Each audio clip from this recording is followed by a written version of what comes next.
Friends, welcome to MS kitchen. Video தொடர்ந்து skip பண்ணாமல் பாருங்கள். சேனலை ஃபஸ்ட் டைம் பார்க்குறதா இருந்தால் சப்ஸ்கிரைப் பண்ணிவிட்டு கூடவே பக்கத்தில் உள்ள பெல் ஐக்கானை கிளிக் பண்ணிக்கோங்க. வாங்க வீடியோக்குள்ளே போகலாம். ஃபஸ்ட்டு நம்ம ஒரு கடாய் அடுப்பில் வச்சுட்டு அது நல்லா ஹீட் பண்ணிவிட்டு தேவையான அளவுக்கிட்ட நம்ம இதில் வந்து ஆயில் விட்டுக்கலாம். ஆயில் வந்து கொஞ்சம் கூடுதலாக ஆட் பண்ணிக்கலாங்க. ஆயில் சேர்த்ததுக்கப்புறம் இது கூட ஒரு 1/4 ஸ்பூன் கிட்ட சோம்பு ஆட் பண்ணிக்கலாம்.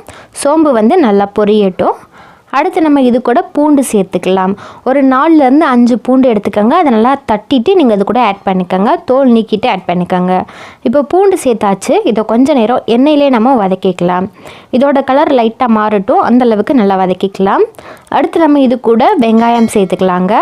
நான் வந்து பெரிய சைஸில் உள்ள வெங்காயமாக 2 வெங்காயம் சேர்த்துருக்கேன்.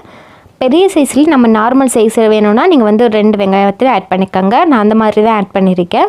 ரொம்ப பெருசாக இருந்துச்சுன்னா ஒரு வெங்காயம் சேர்த்தாவே போதும். இப்போ வெங்காயம் சேர்த்தாச்சு, நல்லா வதக்கிக்கலாங்க.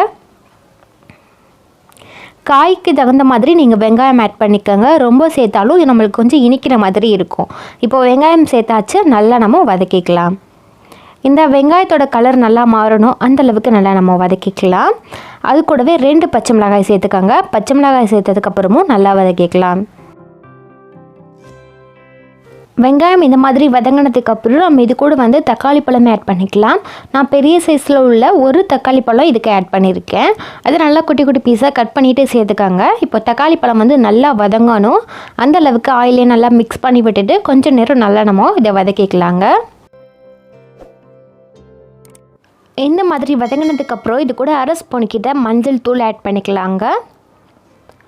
மஞ்சள் தூள் ஆட் பண்ணதுக்கப்புறமே இது கூட நம்ம வந்து 1/2 ஸ்பூன் கிட்ட கரம் மசாலா ஆட் பண்ணிக்கலாம்.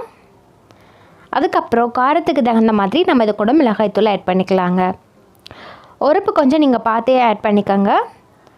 நான் இப்போ ஒரு 1/2 ஸ்பூன் கிட்ட மிளகாய் தூள் ஆட் பண்ணியிருக்கேன். 1/2 ஸ்பூன் கிட்ட நம்ம இது கூட தனி மல்லித்தூள் ஆட் பண்ணிக்கலாம். தனி மல்லித்தூள் ஆட் பண்ணதுக்கப்புறம் இது கூட 1/2 ஸ்பூன் கிட்ட ஜீரகத்தூள் ஆட் பண்ணிக்கலாம். அவ்வளோதான். இப்போ வந்து இது எல்லாத்தையும் சேர்த்துட்டு நல்லா மிக்ஸ் பண்ணி விட்டுக்கலாம். இந்த மாதிரி மிக்ஸ் பண்ணதுக்கப்புறம் நம்ம இது கூட வந்து என்ன காய் எடுத்து வச்சுருக்கோமோ அந்த காய் வந்து ஆட் பண்ணிக்கலாங்க. இதுக்கு வந்து கேரட் பீன்ஸ் வந்து நம்ம இப்போ ஆட் பண்ணிக்க போகிறோம். காலிஃப்ளவர் இருந்தால் கூட நீங்கள் இது கூட ஆட் பண்ணிக்கலாம். ரொம்பவே சூப்பராக இருக்கும். இப்போ வந்து இந்த மாதிரி கேரட் பீன்ஸ் எல்லாத்தையும் நான் இது கூட ஆட் பண்ணிக்க போகிறேன். அவ்வளோதான். இப்போ இது கூட நல்லா மிக்ஸ் பண்ணி விட்டுக்கலாம்.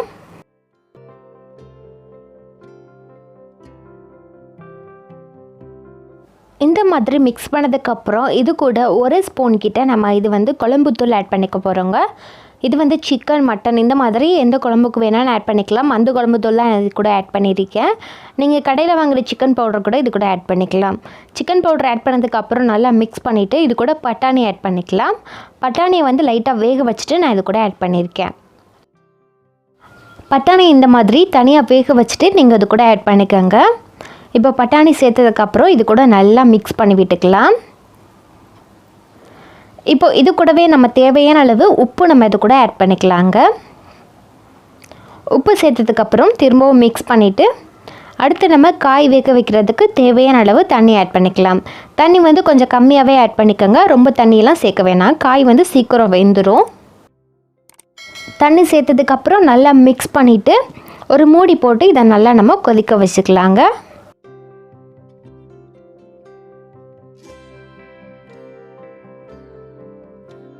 கொஞ்ச நேரத்துக்கு அப்புறம் நம்ம இதை ஓப்பன் பண்ணி பார்க்கலாம். இப்போ பாருங்கள், தண்ணியெல்லாம் நல்லா வற்றி காயும் சூப்பராக வெந்துருச்சு. இந்த மாதிரி ரெடி ஆகணும். இப்போ நல்லா மிக்ஸ் பண்ணிக்கலாம்.